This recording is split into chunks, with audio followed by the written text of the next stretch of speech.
السلام عليكم.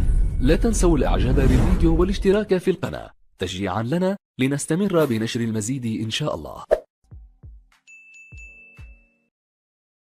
استاد القاهرة، أهلا بكم أعزائي المستمعين. ومعانا نجم الكورة، النجم الكبير كابتن إكرامي على هواء استاد القاهرة الكبرى. كابتن إكرامي، مساء الخير، زي حضرتك؟ مساء النور، اهلا بيك يا سيدي، اهلا بيك. يعني ومنور هواء القاهرة الكبرى ومنور برنامج استاد القاهرة الكبرى. تسلمي لي. اللقاء اليوم مع وحش أفريقيا كابتن إكرامي، نجم حرس المرمى النادي الأهلي السابق. حضرتك يعني 300 مباراة، 50 مباراة دولية، يعني علم من أعلام الكورة معانا على هواء القاهرة الكبرى. بداية بنرحب بحضرتك يا كابتن إكرامي.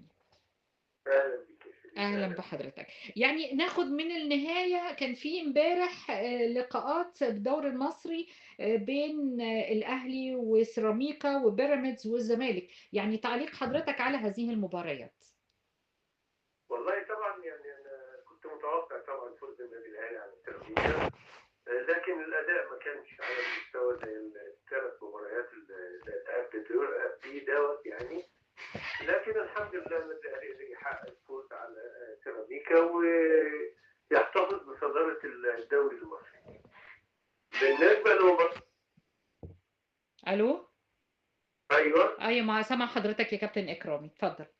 بالنسبة لمباراة بيراميدز والزمالك، اه برضه انا كنت متوقع فوز بيراميدز، لان طبعا الظروف اللي بيمر بيها نادي الزمالك الفتره اللي فاتت عن المنافسه على فوز الدوري. امم طيب، يعني حراس المرمى على المستوى الدوري او الناشئين، رأي حضرتك فيهم ايه؟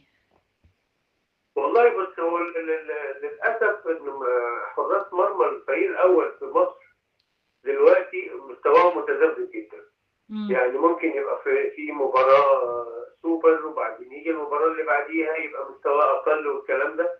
فالمستوى متذبذب بالنسبه ل حراس المرمى بالنسبه للفريق الاول. لكن دي سمه الكوره، انه ممكن يبقى النهارده كويس بكره مش كويس. ده وضع طبيعي يعني، مش حاجه ما تقلقش يعني. بالنسبه لمستوى حراس المرمى ممكن هتكلم على النادي الاهلي. في طبعا في حراس مرمى ناشئين كويسين. يعني لو قلنا حمزه علاء مش ناشئ، لكن برضه لسه في مرحله التطور بالنسبه له. في حازم، في اكثر من حارس مرمى في النادي الاهلي ومبشرين ان شاء الله بمستقبل كويس باذن الله. طب يعني حضرتك نصيحتك ليهم تكون ايه؟ اولا التمرين، المثابره على التمرين واتباع التعليمات اللي بيقولها المدرب، ويحافظوا على نفسهم، وياكلوا اكل صحي ويناموا بدري والحاجات دي كلها، وممنوع السهر يعني. دي المقومات اللي ممكن تخليه حارس مرمى جيد ان شاء الله. يعني رأي حضرتك في حظوظ بيراميدز في الدوري؟ والله بصي، انا طبعا يعني سالت قبل كده السؤال دوت يعني. لو بيراميدز خد الدوري هبقى مبسوط، لو الاهلي خد الدوري هبقى فرحان. وفي فرق على فكره بين الانبساط والفرحه. ايهما اقوى؟ الانبساط اقوى. نعم، الانبساط اقوى. لا طبعا الفرحه هي اقوى طبعا. الفرحه الانبساط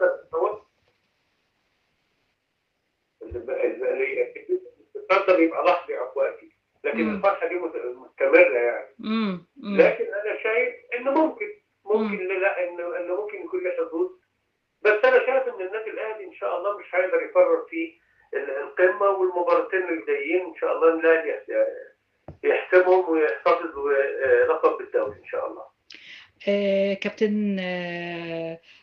كابتن إكرامي، يعني وجود حضرتك في الساحة الرياضية في عالم التدريب حراس المرمى، يعني عايزين نسألها. أنا طبعا دلوقتي بعدت عن التدريب، دلوقتي أنا مستشار أو مشرف على مدربين حراس المرمى في اكاديميات النادي الاهلي على مستوى الجمهوريه. وسبت انا بديلهم دلوقتي النصائح وبديلهم البرامج اللي بيشتغلوا عليها يعني. لكن انا بعيد عن التدريب دلوقتي، ما بنزلش الملعب للتدريب يعني. يعني كابتن إكرامي يعني وحش أفريقيا، أنا سعيدة جدا بلقاء حضرتك، وإن شاء الله يكون فينا بينا لقاءات كثيرة متنوعة وتنور استاد القاهرة وإذاعتنا بوجود حضرتك ورأي حضرتك على الساحة الرياضية. شكرا جزيلا. شكرا ليك، نورتنا كابتن إكرام، شكرا.